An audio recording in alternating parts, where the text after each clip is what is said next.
G'day legends and welcome back to the Fanatics Clubhouse. My name is Tom Gallop and this is Chin Music. Steve Smith is back. Travis Head is India's daddy. And speaking of daddies, we've got the Renegades daddy here once again, Moises Henriques. G'day, Tom. I feel like I should be calling you my daddy at the moment with those masters of intros you are. Well done again. And a pleasure to be here. I think you're the leading batter in the Big Bash at the moment. If you combine runs scored and strike rate, we'll call you the leading batter in the Big Bash. And from a Wickets perspective, we're also joined by the leading bowler in the Big Bash, Chris Green. Welcome onto the Big Brown Couch. Yeah, thanks for having me. And I say let's end the tournament right now. Well, the Thunder have got to win, so that's a change for them. Mate, how good was last night? Let's start right there. That was bloody exciting. Second last over. Yeah, incredible. Great striking from Dan Sams at the back end. I think I saw a post this morning asking him when did he know that he thought he was going to win, and as soon as he saw Popey with ball in hand. So obviously we're pretty confident at the back end winning games. But yeah, it was incredible striking and great to sneak a win in. And speaking of incredible striking, Moe, Monday night, you'd said on the podcast you were batting well in nets. Did you think you were going to bat quite that well? No, it's always nice when the ball comes off the bat like it did on Monday night, especially when the game's on the line like it was. But having said that, it was a pretty good batting wicket, so I'm not going to take too much credit, but it was very nice to be able to guide the boys home.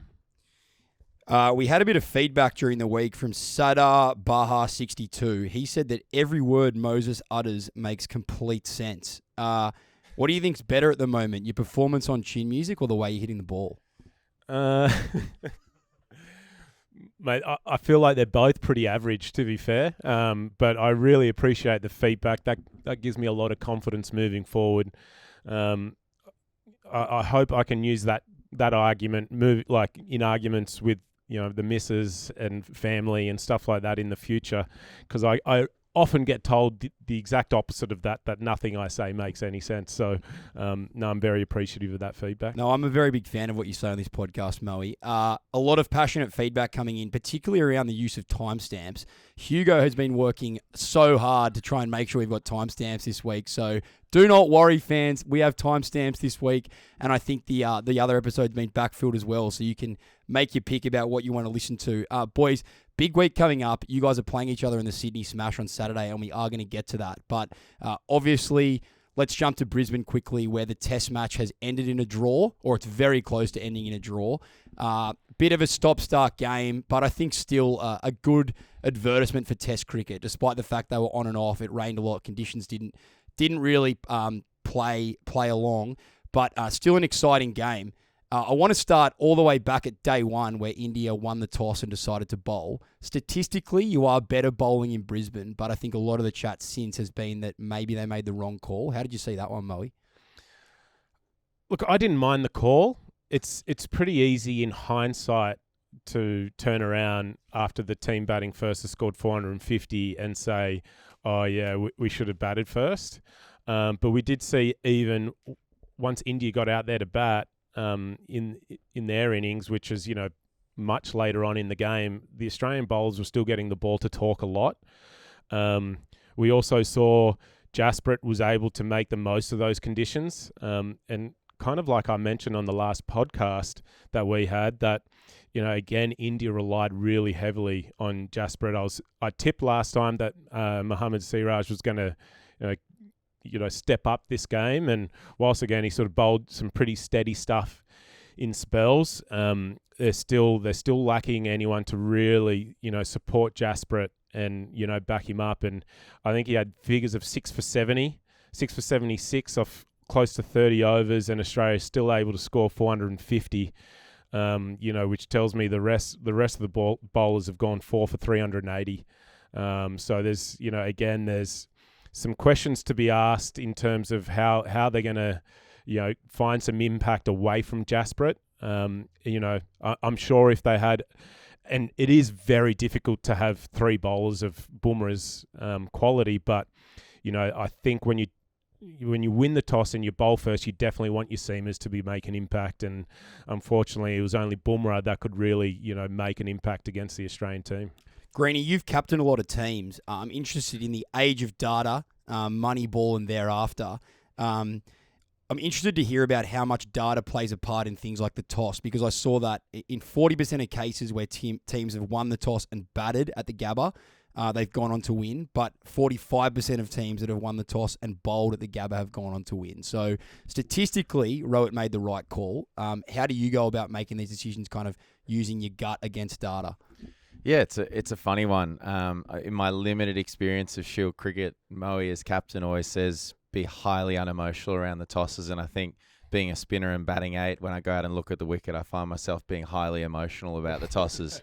But the data, particularly for T20 games, I think can come into fruition. Here in Australia, I find there's not too much difference either way. I think that first session kind of dictates the way the game's going to go. It's usually in Australia pretty tough to bat on to get to lunch, but if you can be in a good position, have batters set, then the game can open up, be free-flowing. So personally, numbers-wise, I haven't really taken it into consideration too much here, but overseas, particularly playing T20 cricket in the Caribbean, you're sweating over the toss. If that coin comes down your way, you're quickly saying bowl as quick as you can and starting things off. One of the things that obviously might change the way that captains approach the test is a bit of this chat around whether we go to 4-day test matches. It's kind of been spoken about a lot. There was a lot of airtime for the commentary teams on both Channel 7 and Fox this week because of all the rain delays. In fact, the boys from Chin Music got a pretty good shout out on Fox Sports as well. So thank you, Vaughnie and BJ, for that one. In terms of the future of Test cricket, as I said before, we nearly got a result in kind of 2.5 days in this test as well. Do you think we're going to move towards 4-day tests, boys? Look, I don't think it's a bad idea. The problem with, I guess, at the moment, the test matches, they're 90 over days, where in Shield cricket, they're 96 over days. And even with the 90 over days, the boys are struggling to get 90 overs in their allotted time. I think guys these days have longer run-ups of bowlers. They're expected to keep their pace up for longer amounts of time. Constantly having the speed gun on them. So they're taking a little bit longer in between balls than what we might have seen sort of 20, 30 years ago. But my only worry is if we do go to four-day tests is how much play are we actually going to see? But then it might, there might be an advertisement for, trying to get through your overs quicker. Maybe the penalties will strengthen where it starts costing teams runs if they don't get overs in or something like that. But something has to be done there. You do want to see the best style and the best brand of cricket. You don't want to jeopardise that. But yeah, I feel like it's a really tough one. I do love 5-day cricket because I feel like it brings spinners into play more, and I think there's less riding on the toss in 5-day cricket. Where in 4-day cricket, I think the wickets will probably be a little bit spicier and offer a little bit more for bowling, so that the game is done in 4 days. And then a lot of the time, I feel in 4-day cricket, if there's anything in the wicket for day one, you've got to bowl first, and then it just becomes a toss-off. So, yeah, I'd be worried about that. In these rain-affected games, do you prefer to be the team coming on and off in the field, or do you prefer to be the batting team in that situation? Because I can kind of see pros and cons of both, and I felt like probably the Aussies got the better of the situation this test, where they were batting, or they batted for the day that was least rain affected, and then you felt like the Indian batsmen could never really get momentum because they were constantly coming off and on. Do you have a preference for these rain affected games on whether you're in the field or batting? Yeah, I think as a spinner, I'm happy to go on and off. I've had the conversation with a lot of fast bowlers, I think, from the side of when I'm batting at times, to try and get dark and get competitive and try and push fast bowlers to the limit, about them starting their engines up every time, going off for delays. It can be tough, but I think as similarly as a batter and a bowler, when you're on, you get into rhythms of the game. You are focused, and it can either help or hinder when you're forced to break those concentrations. Sometimes those breaks can come as a timely manner for batters. Potentially things are starting to unravel. They have that moment to reset, talk over their plan, rejig their plans, and come out with a method to the madness. And for fast bowlers and even a spinner, you could be set in on your length, holding it, doing a really good job, and then all of a sudden you come off and there's times where I've come back on the field and felt like a totally different human and gone, well, why'd we come off at lunch? Why'd we come off for that rain delay? So it can be tricky both sides, and on the same time, it can be beneficial. Yeah, for me, I'd always prefer to be bowling in that situation. I feel like batters are most vulnerable when they start their innings, and coming off, just like lunch and tea breaks, we so often see, a wicket fall just after those types of breaks, and I think it would be the same after a rain break. The batters are always having to start their innings again. It's not ideal for bowlers to be going on and off all the time, but I think that would be preferred as opposed to bowling, monster long spells and being out in the field for 2.5 hour sessions. I think it actually gave Australia almost an advantage, especially after Josh Hazlewood went down, that, they could sort of keep alternating through the just two seamers, knowing that there was probably going to be a rain delay at some point, and they could come off and have a spell during the time they were off the field rather than, having to bowl Mitch Marsh too much. So, they can get their rest in off the field in a rain delay as opposed to on the field while, someone else has to bowl those overs. Surely in the age of having 30 support staff where a fast bowler is only one rain delay away from a big massage, it can't be that bad. Oh, spoken like a true medium pacer from second grade, that, Tommy. I think the quality and the output that the big boys do, it's not sustainable for them to be coming back and bowling, 20, 25, 30 overs in a day without, maybe losing their, bounce or their kick or their zip through the wicket. And if you want them to get fit enough to be able to bowl that amount in a game, then they're probably going to break at training, because of workload. That it's actually such a unique, bowling is such a unique form of exercise, or something that you can't really, train for without doing it. And unfortunately, if you bowl too much at training, all the data suggests that the fast bowlers will end up getting injured at some point. So if you want them to be able to be fit enough to bowl 25, 30 overs in a day, then they've got to try and do that at training, but then that's going to increase their risk of injury and not being able to play. So it's this, this really tough balance of how do we just make sure that, they can bowl enough to get us through a test match, but bowl at the highest quality they can do. We're back to data quickly here, but that was a cool thing that you and I have spoken about away from the chin music game, about the fact that you injured your groin because you actually had a day where you went way over the workloads you expected, right? So the data can be pretty indicative of when an injury is coming up. Yeah, exactly. And I think there's a lot of data supporting injuries increase when you over bowl. And in my case, injuries the chances of injuries increase when you've sort of under bowled for a long time, you haven't bowled too much, and then you bowl all of a sudden.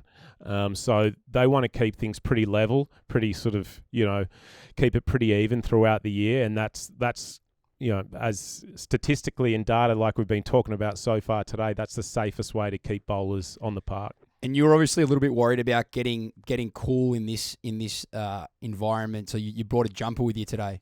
I did, and it keeps falling down the big brown couch. I thought it was one of my test jumpers, but then I noticed it was actually the Australia A logo. So I'll have to bring in the test jumper for next week. I've never worn the test jumper because every test that I've played has been in the subcontinent and 35 degrees every day. So it's always been the short sleeve for me. But I thought I'd bring in one of my test jumpers in for the Fanatics and Big Woz. We've got the test jumper of Moises Henriques, and we've also got Viv Richards' shoe that he wore in World Series cricket. So if you are listening on Spotify, you're missing out on some good stuff because this set is truly incredible.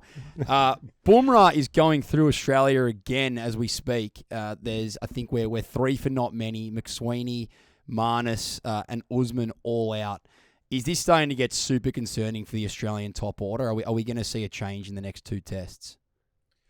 It's an interesting one, isn't it? I think, there's certainly a case for a young Thunder batsman, New South Wales batsman, who seems to just be stepping up and nothing seems to faze him when he gets the opportunity. And that's one Sam Konstas. He's talk of the town, flavour of the month, and he's really, really impressive.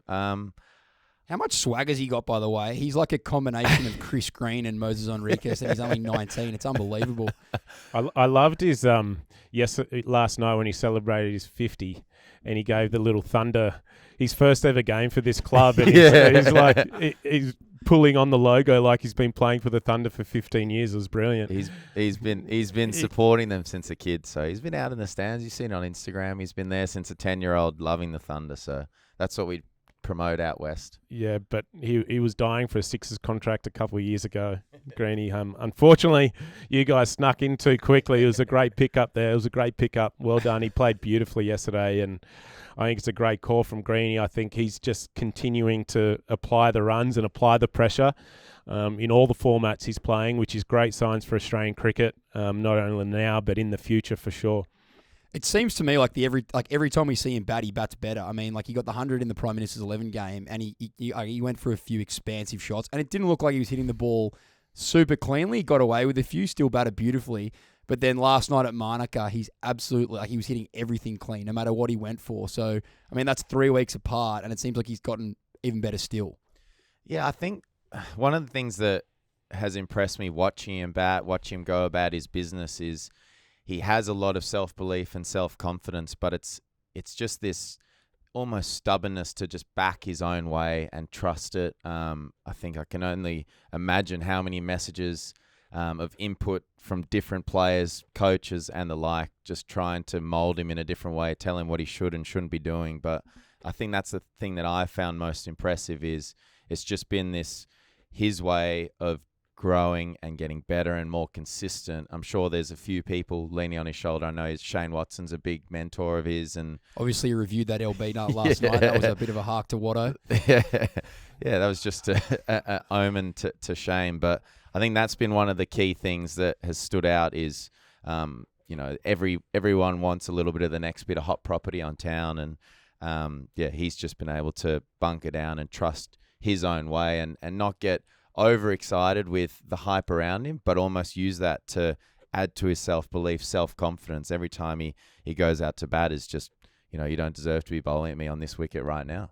Moe, hard for you with your mates in the test team, but I'm just going to put it to you. Before the end of the Sri Lankan series, do we see Sam Konstas in a baggy green cap? Unfortunately for the Thunder and for New South Wales, I think he's got to go to Sri Lanka.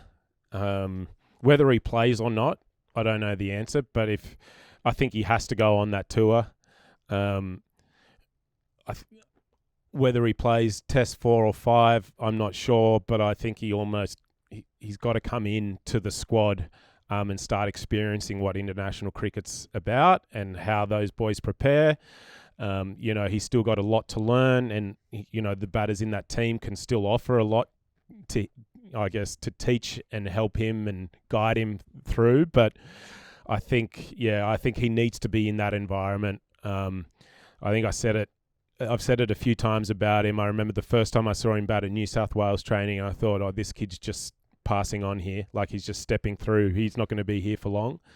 And it wasn't because he was arrogant, but he just had this really sort of, quiet confidence about him. He's a really considerate and kind kid. He's a great kid, but he's just got this really quiet confidence about him. And as Greeny said, he backs it. He's probably his most confident out when he's batting and on the field. I think we should be doing all we can to prepare him. One bloke who has dispelled a few of the doubters this week is our man Smudge. Steve Smith with a comeback 100. You picked him as the bloke to score the most runs this series, so you must have been pretty happy to see him score 100 on Saturday. Yeah, I was very happy. And it was actually Sunday, pardon me. Yeah, and I was was it you that tipped him to score the 100? Or let's just say yes. No, Jacko on the last episode, Jackson Bird tipped him to come in and score 100 in this test. So in the last couple of podcasts, the boys have got their tipping on. DC was Dan Stradamus in podcast 3, and Jackson tipping that, and it's come off. I guess it was a great foresight and good for me because I need him. He's still 2 tests to go. He's a chance. He's got some runs up on the board. It's brilliant to see. And the thing that impressed me the most about his innings was once he got to about 30 or 40, the runs just flowed so fluently. It took him a while to get out there. And I think sometimes when you haven't scored runs for a while, or got that big 100 in a while, you're really searching, and mentally you're working so hard to just try and stay in. And then it looked like once he got to 30 or 40, he was almost running off autopilot. He's like, oh yeah, I've been here before. And his movements were so fluent. We saw him hitting some beautiful on drives straight down the ground, some beautiful cover drives as well. And for me, when he's playing straight like he was in that test match and hitting the ball down the ground with power, that's when I think as opposition teams need to really be watch out. And you could sort of tell from the start of his innings he really did want to open up the access to the leg side and down the ground with how much he was sort of getting across his stumps and leaving his front foot behind on leg stump. But you could see the Indians really trying to attack the stumps there. And there were a few close shouts, but whenever they got too full and brought the stumps into play, he punished them. You mentioned that he started a little bit slowly and then he certainly got fluent towards the second half of his innings. I saw an interesting stat from Rick Finlay from the ABC. I don't know where he pulls this stuff from, but Steve Smith's first intentional boundary of the series came from his 163rd ball faced, which is pretty crazy. You blokes have obviously played a lot with Steve. The whole thing around tinkering with his technique, and there's been some great photos through the week on Instagram around the way that he's actually stood there at the point of delivery in each of the test matches. Is this something that he's done for 20 years? And do you blokes think, what's he doing as he does that? Oh, he's a tinkerer. There's no doubt about that.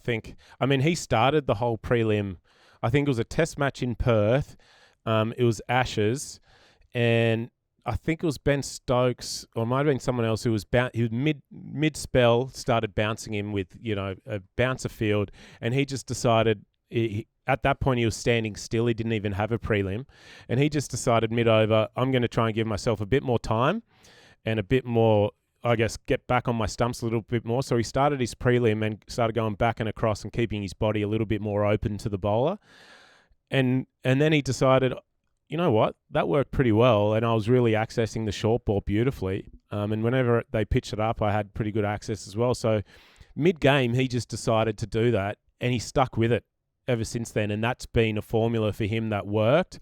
And because he's always had such good access through the leg side, I think whilst it brings the pads into play, it's a huge risk for the bowlers because it also brings in a lot of runs into play for him.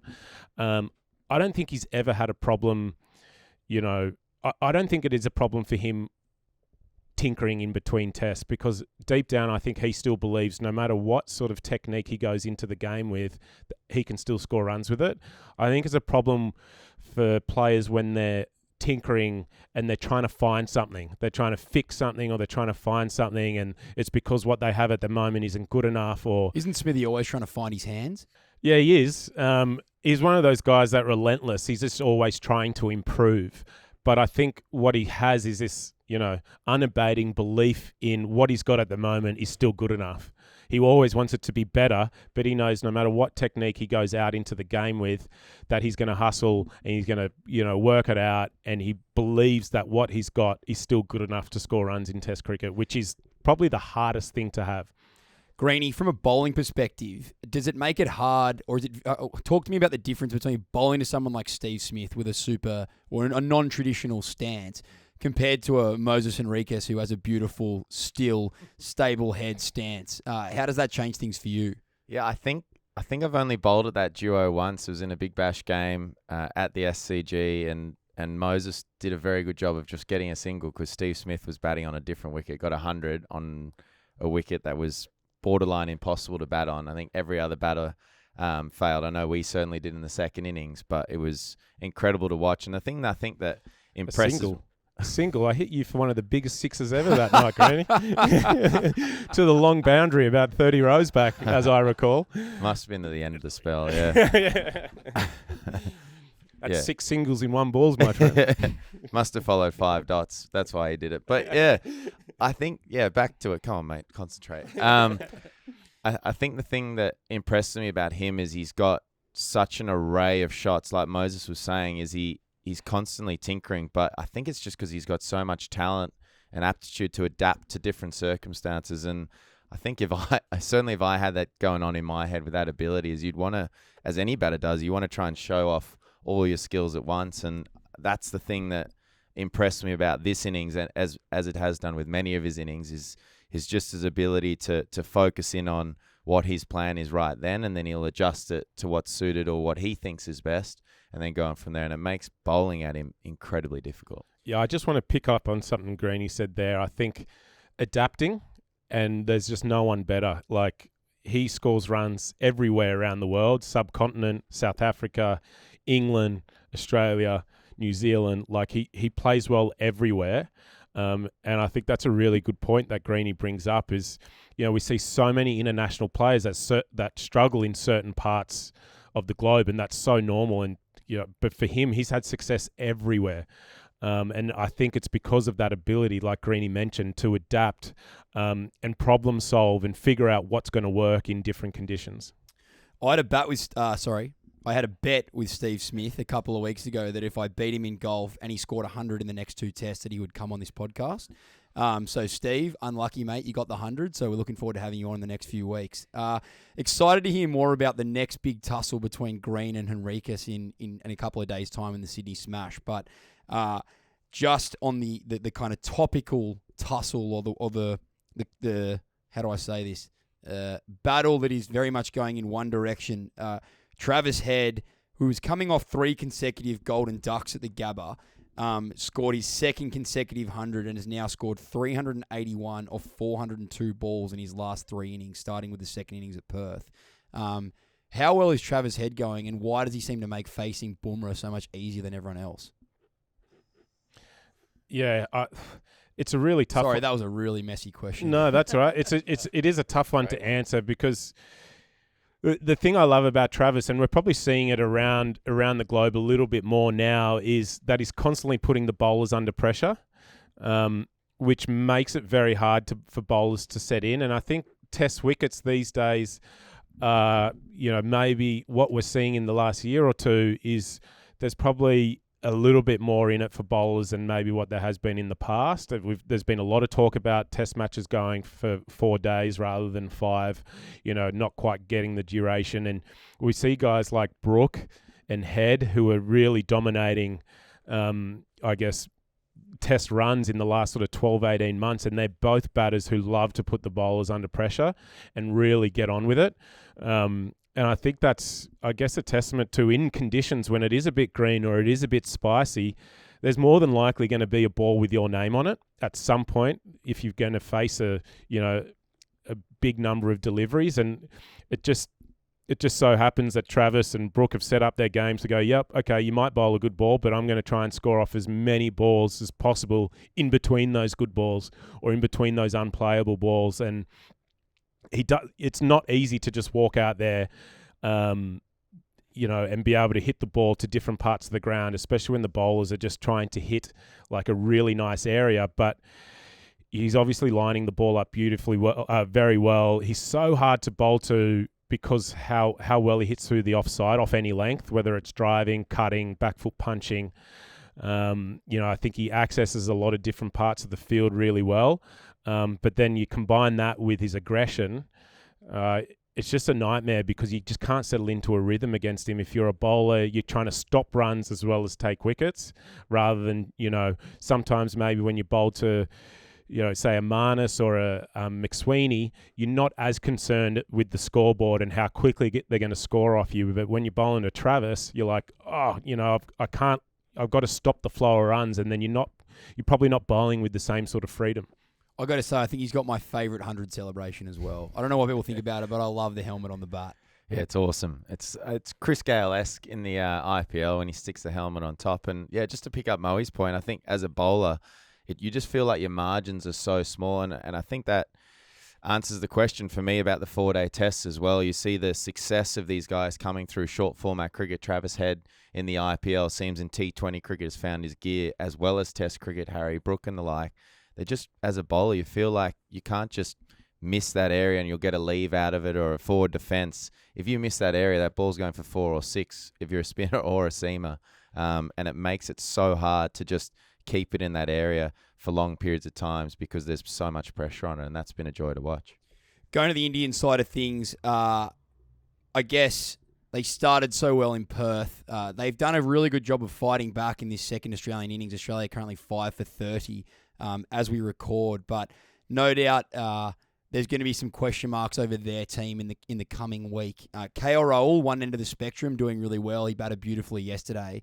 But I think the big question mark at the moment is over the skipper. I think he's got one score over 30 in his last 13 test innings. Do you think we've seen the last of Rohit? And, or will this be his last series? Look, it's a tough one. I think that it'll be, as captain of the team, he's probably, I think he gets a little bit more, a few more credits in the bank. In terms of he'll get a little bit more leeway. He obviously brings something to the team more than just runs. But as a captain as well, you always want to feel like you're leading from the front and you want to feel like you're winning games for your cricket team. And I'm sure, that'll be playing on his mind at the moment, that he'll want to, I'm sure over the next 2 tests, he'll be very desperate and hungry to score some runs. I've no doubt he'll play the next 2 tests. So he's got 4 more opportunities, I think, for India to go out there and put his best foot forward. I think Rohit Sharma at his best is definitely, he can almost write his own use by date, but I'm sure he'll want to feel like he's contributing to the team. He's had such a terrific career already, and he's still so dominant in the other 2 formats and the white ball formats. So, I couldn't help but think if Rohit felt like he wasn't performing at his best in red ball, that he could just chill out and just go, you know what, I'm just going to play white ball. I'll play, I'll take my 3 or 4 million, play in the IPL, and 2 formats that he's still really, really good at as well. So, I think for him it'll be about, he'll want to feel like he's contributing to India winning games. And when he feels he's probably not doing that, I think he'll probably call it, before the selectors do. We touched on the toss briefly, and then we've kind of talked about Travis Head. One thing I've read a lot about this week is Rohit's captaincy. Do you think he is too defensive?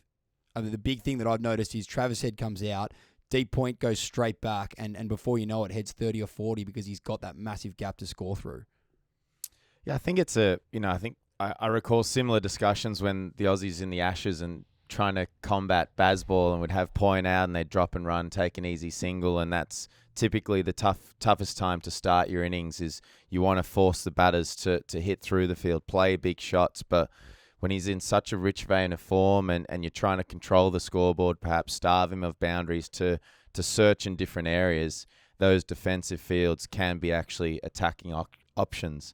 So I can see the strategy and tactic behind it, and you're kind of damned if you do, damned if you don't. If you have the field up and he races to 40 in no time, and then you cop flack for being too aggressive, not smart enough, not adapting enough, because you've seen Travis Head, you've seen how quickly he scores, you've seen how in such good form he is. So for a spinner in particular as well, we talk about setting defensive fields and bowling attacking and forcing the batter to adjust their game accordingly. So I actually like the strategy of setting where, like Moses talked about, he's so strong through the offside, is you have those fielders back, you have catches in different positions. You saw he hit one almost straight through Virat Kohli at that catching point. In that circumstance as well, he takes that. He nearly killed him. That was unbelievable. Yeah, I just don't think you can bowl to Travis Head with point up unless you've got 3 of them up. So, yeah, it's easy to sit there and commentate and say, what's he doing with point back?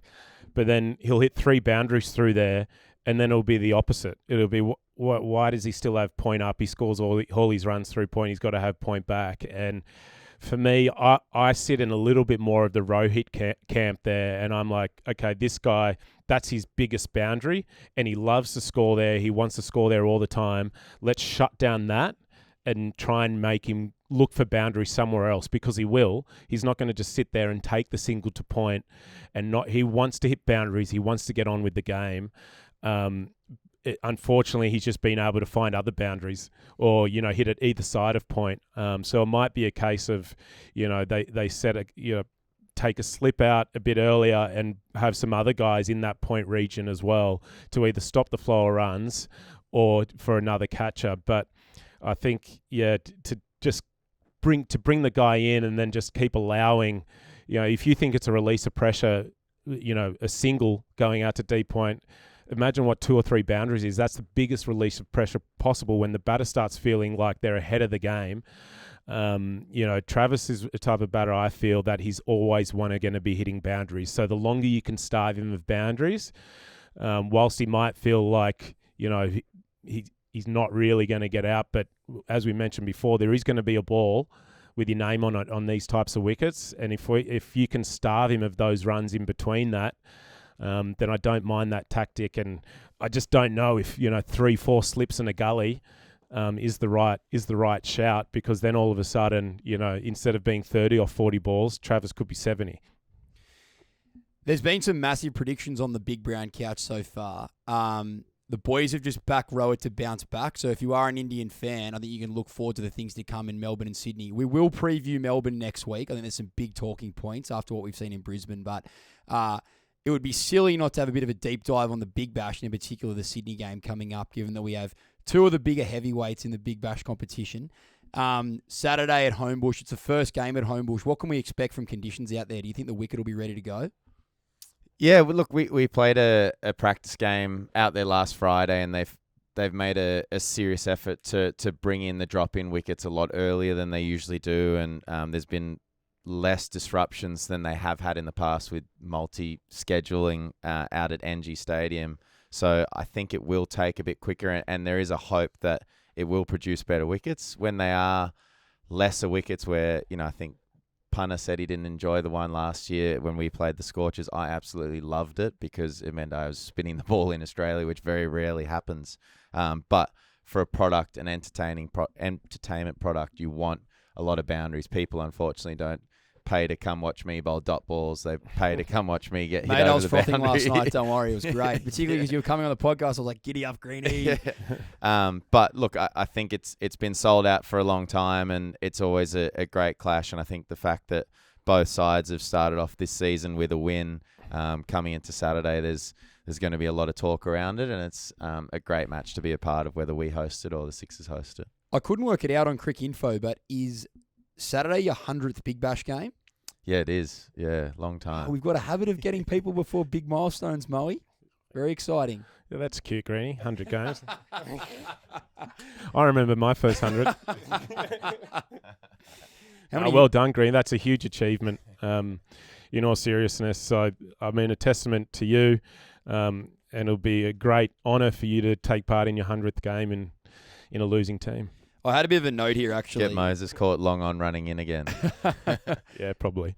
I had a little note here. I said, if Greeny gets Moe, Tom has to insert some kind of stupid outfit. So I will volunteer as tribute for you, Mo. If you hit Greeny for 6, he's got to come back on the Big Brown Couch.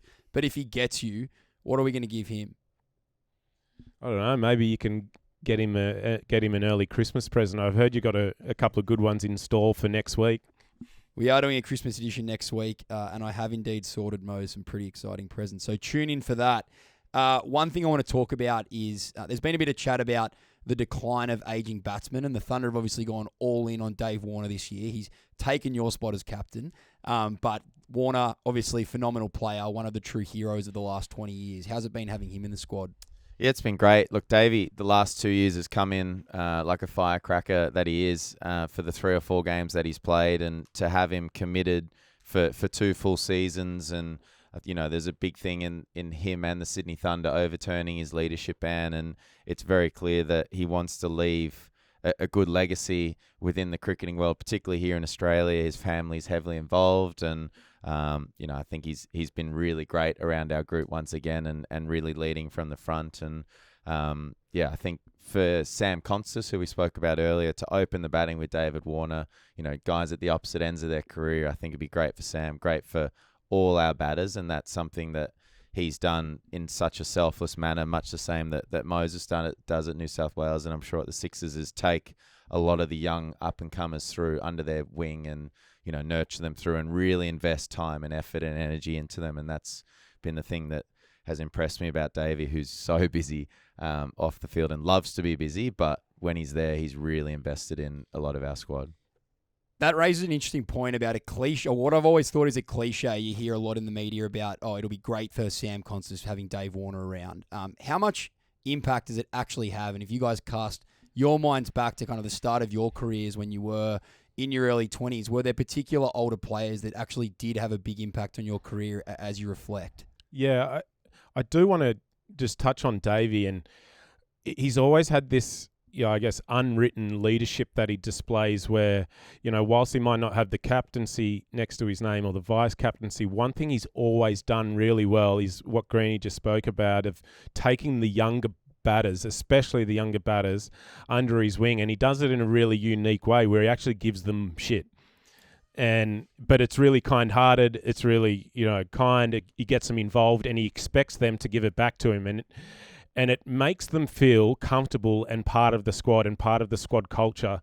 And I think, he might not offer too much technical or game advice, but I think what it does in terms of making someone feel like, they're a peer rather than, someone, on a completely different level. They feel like they're a peer of David's and equal to everyone else in the squad. And I think he plays a huge part of, someone like Sammy coming in for his first game. He wouldn't have been able to give Sammy much in terms of, game plan or technique or shots because, they've probably only spent 48 hours together. But in terms of calming him down and making him feel comfortable before he faces his first ball, I'm sure, Davey did a lot of that leading into the game and would have quickly built a relationship with Sam in that sense. And he's always had that skill of being able to, and he gravitate towards those younger players and uniquely make them feel part of the squad in a very different way to, what some other senior players do. Moe, the Fanatics clubhouse is your world. I'm just living in it. But if you could just go back to that question, because I actually really liked it. Who was a senior player that you had at the start of your career that had a big impact on you? There's a couple that come to mind. Stuart Clark is one that I remember. I wasn't driving yet when I first got my New South Wales contract, so I used to get my way down to Grand Parade down there at Brighton Le Sands, and he'd pick me up in his souped-up Holden Monaro, and we'd drive into training together. The other one was Brad Haddon for my first couple of years in the New South Wales squad. He took me on under his wing, and again, similar to Warner, he was, he made me feel comfortable or made me feel like I was good enough at that level and that I was going to play and contribute. So those two guys were probably the two guys that made me feel, when I first came into the New South Wales squad, they really made me feel like, I should be there or I belong to be there. I thought he did a great job on the coverage last night, Greeny. So just asking you about one particular senior player, how was Steve O'Keefe when you were a young spinner in the New South Wales squad? Yeah, he was good. I would have said straight away he was Moe and Sock when I came into New South Wales were really good and made me feel a part of it. I got my opportunity out of a random great cricket game, doing well in a one-day final and got thrown in the deep end in a pre-season camp up in Brisbane and then into the first one-dayer. And, both those guys were really good. But chatting with Sock in particular, when I throughout my one-day stint, but I think more recently in starting to play Shield cricket, just picking his brains on how he went about it. I wouldn't compare myself to him at any rate as a bowler, but there's things I try and replicate that he did really well throughout his career in terms of holding up an end, figuring batters out, trying to force them into a plan that he premeditates and, working out different situations at different venues around Australia. And that's something I leaned into and, certainly helped me bowling at places like the Wacker and Gabba in particular, where, spin can be taboo and turn it into, favourable times for me. So, yeah, I really enjoyed working with him. Steve O'Keefe keeps sliding into my DMs asking to be on the show. So hopefully we can get him on in the next couple of weeks. Watch this space. In terms of batters to watch in the Saturday game, obviously, Moe, we're expecting another big score from you. But no, I've checked out for the season already. I've got my score, so it's up to someone else now. If you are to put a big partnership with someone from the Sixers team in on Saturday, who are you expecting that to be from what you're seeing? And I guess from a opposition perspective, who's a batter on the Thunder team that you're really looking out for? Okay. I'm expecting Josh Felipe to, it's a bit of a slow start for him in game one, but a class player for us, always at the top of the run scoring list. I expect him to do well on Saturday against the Thunder. Usually when he bats well, the Sixers play well. So I'm going to go with him. One that we need to watch out for, obviously Sammy, but I'm going to say I reckon I've got a few tricks up my sleeve in terms of captaincy to keep him a little bit quieter in the power play this game. But I'm going to say Shafane Rutherford. I was tuned in pretty closely trying to, I guess, see what his go-to areas were last night. Unfortunately, he didn't get many and got out to spin. But, yeah, I think he's got the potential to do some real damage at the back of the innings, which is very hard to come across, those types of plays that can do that. So if we can keep him quiet at the back of the innings, then I'd be very happy. Greeny, before we go your predictions, just want to pick up on something Moe just said. Obviously, watching game tape is a big thing in American sport, particularly in the NFL. You hear about it a lot. You kind of just touched on watching the game last night, I guess, a bit as a fan, but also as the opposition captain for Saturday. How important is it that you're always watching the Big Bash as it goes on? Because there are so many games all the time. Do you feel like you are behind in your preparation if you do miss a game one night? Absolutely not. Me too. I'm terrible at watching the Big Bash. Yeah. No, I think as long as you're tuning in every now and then, the boys, someone from the team will have watched it and can pass on the information. Plus, you got the 5-minute KO wrap-ups that, where you can get a lot of the highlights and the boundaries. But you do also want to see where you can, I guess, block batters up or, restrict or create pressure on batters rather than just seeing where their go-to boundaries are or where bowlers take wickets. So you do learn when you do watch games, you do definitely learn how to build pressure on certain players, how they react under pressure, what their go-tos are after a couple of dot balls or after a boundary, etc. So, it is nice to be able to watch that. But if, a lot of the time it's the same players that have been playing for, 10, 15 years. So really, like as I mentioned just there, I have a pretty good idea of a lot of the Thunder batters already. It's only really Rutherford out of that list that I haven't seen a lot of, probably in terms of preparation, I haven't seen him bat as much as I've seen everyone else on that list. So it's always nice to get a few ideas when you can, but unfortunately I didn't get any yesterday. Greeny, who makes the second top score this week after Sam Konstas? And you can say yourself if you want. Yeah, bold predictions. I think Sydney Smash. I think David Warner will top score for the Sydney Thunder in a winning effort. And I think Jordan Silk will go really, really close in getting the Sixers over the line, but he'll just fall short because he'll use the surge to his ability. Very good. And I guess other side of the game, Moe, who's the bowler from the Thunder that you're really looking out for this weekend, potentially just playing your game, knocking them down to long on rather than hitting them 30 rows back like you did on Monday night? Well, I think Ferguson... Well, you didn't say Greeny. No, I didn't. But... Can't pick me.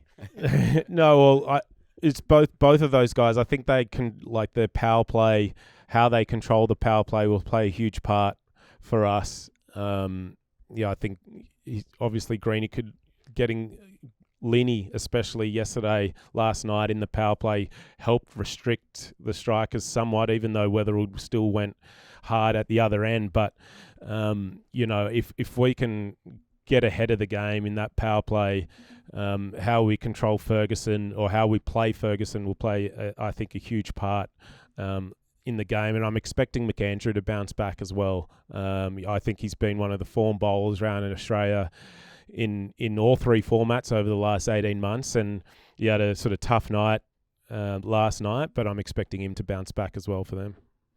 Very good. Greeny, who's the bowler from the Sixers side that you're looking out for? You're no slouch with the bat yourself, so I'm expecting a big bounce back with the bat from you Saturday. Yeah, I'm interested to see which way they go, whether they roll out the Tin Man, Hayden Kerr, who cramped up again. I saw the skipper was a little bit disappointed. Why with did you dismiss him so quickly there, Mo? Did you send him on his way? You knew you were looking for 2s and 3s? Hey? When Curry went off, was that because you were looking to run quickly between the wickets? We gave him 3 minutes, and he still couldn't get up off the ground. Needed some oil. So that's probably not a good sign that he's not, ready to bear weight on the leg or run between wickets, especially when you got the 2 fastest men in the league in Ben Dwarshuis and Sean Abbott still to come. You did run a quick 2, I think, 2 balls later as well. And when you've got, I think they were lining up to bowl Zampa at the time, first over of the surge to the short boundary for a left-hander. So I was quickly saying to Curry, mate, even if you're not cramping, it wouldn't be a bad idea to stay down and we can get Benny out here. But unfortunately, he was cramping pretty badly, and he did have to go off. But Benny came out, and then they changed the bowlers anyway, and I think Kane Richardson ended up bowling that over. But we saw, what about that 6 Benny hit a couple of overs later? That's one of the biggest 6s I've ever seen. I was worried the Bill O'Reilly stand was actually going to fall over. That thing's prehistoric, and it hit it hard.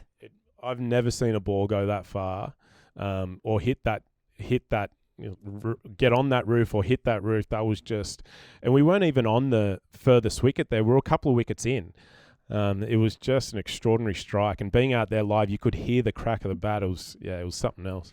Greeny, I cut you off there. So is Hayden Kerr the bowler you're looking out for? No, I think Moe actually said the 2 guys in relation to their speed on the ground between wickets and in the field, and they're 2 guys that have, I think they'd be the leading wicket takers for the Sixers. Up there with Sock would be Dwarshuis and Abbott, and they're the 2 that find a way to get themselves in the game, whether it be up front, through the middle, or at the back end. They're happy to bowl the tough overs, and I think they really step up when it matters for the Sixers throughout time, and they're 2 guys that if we can get the better of, it can really set us up to knocking them off on Saturday night. Last big prediction request. Who is the team that you feel each of your respective teams will play in the final of the Big Bash this year?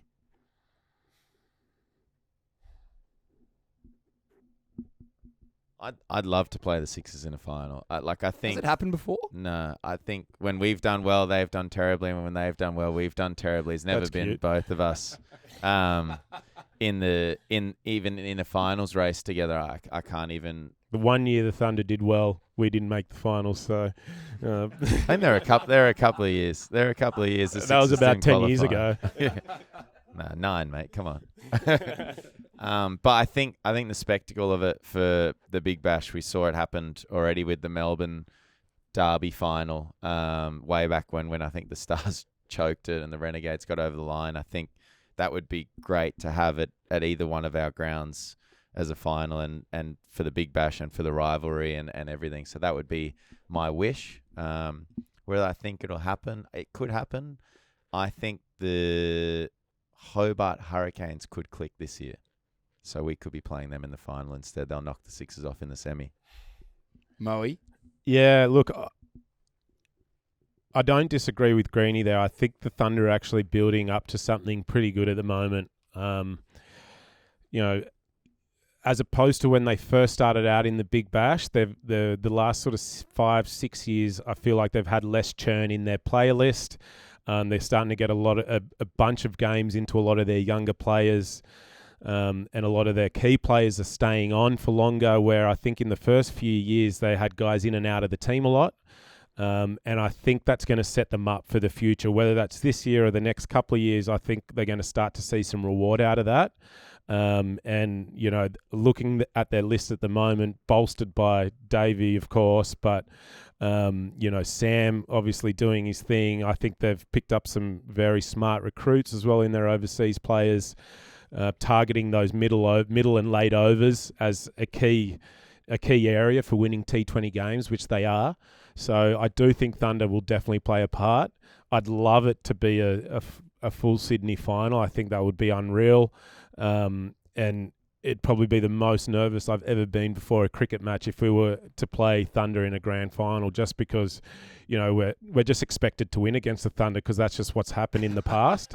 So I'd be, having to live up to those expectations in a final. I'm not sure I'd be able to turn up to the ground. I'd be so nervous. Well, as a New South Wales cricket fan, I'm absolutely here for a Sydney Smash final. That'd be very exciting.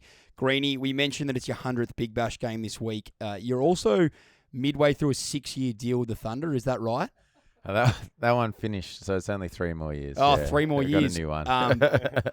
But no New South Wales contract this year. What happened there? Yeah, look, I had very open discussions with Greg Mail, the head at New South Wales Cricket. I signed a 3-year New South Wales contract before last season and loved playing for New South Wales. Really enjoyed getting a regular stint in the Shield team when Nathan was off and playing one days as well. I kind of flagged with him that I got retained in the Caribbean, a tournament I'd done 6 years in a row. This was going to be my 7th year, and looking ahead that Nathan was going to be around at the start of the season. And with the scheduling and how it worked out, there was 2 one-dayers and then into Shield cricket. So it would have meant that, to give up, or I would have to left the CPL after 6 games to make it back for the one-dayers, and my CPL team basically would have said, look, don't bother coming. So to give up the CPL for 2 one-dayers where, in the conversations I had, regardless of how I went in those games, nothing would really change in terms of the Shield games that Nathan was around. So to give up a whole tournament where I've been doing really well, it helped, I think, put me on the map, keep me on the map to force my way back into the New South Wales teams as well as, be on the radar to make my debut for Australia as well. And it just wasn't something I was willing to do. So it was an open conversation where I would give up my contract and, come back and make myself available and try and, I guess, force my way back in there through past performance, or if it needed it, then, performances in grade cricket or whatever cricket there may be, or one-day cricket. I guess much more the new age and what we're going to have to come to expect from professional cricket. Moe, I guess the 20 years that you've been a professional cricketer, things have changed a lot. Do you think it's the norm and just what we'll get used to now with players like Greeny, with obviously a really good T20 record, opting to kind of not hedge, but have a foot in the domestic game while also still performing overseas? Yeah, I think one really important point there that Greeny mentioned was that he actually he gave up his New South Wales contract, where if he was to hold on to the New South Wales contract, then I'd think, and then choose not to play for New South Wales, but to go to the CPL, then I think there's some real issues there, and then that's when it starts to bring in a lot of conjecture. But I think what's important, and probably speaks to Greeny's integrity here, is that he chose to give up that contract and go, yeah, look, I'm not going to be available for these games. But I'm still really keen to play, and if I'm good enough to play after those games and you still want me a part of that, I'm available. So he's given up that guaranteed income, and he's chosen to go to the CPL instead, which is, from my point of view, as I guess at the time the leader of the New South Wales squad and the captain, I've got no issue with that. If he was to keep the New South Wales contract, or the old saying of I guess have your cake and eat it too, then that's when I feel like it would be a bit of an issue where he wants that guaranteed income from New South Wales cricket, but then he also wants to be able to play whilst the New South Wales team is playing, but he hasn't chosen to do that. So I've got no issue with that. And the fact that he still wants to keep playing 4-day cricket and Shield cricket and challenge himself in all 3 formats again, I think is really positive, because I think we're going to start seeing more and more people only wanting to play one format.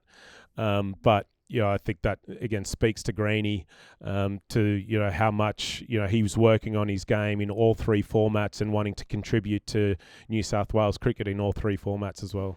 Greeny, touching on that, guys, I guess like more traditional motivation in professional cricket. Is Test cricket still something that you aspire to? Are you still driven by the baggy green?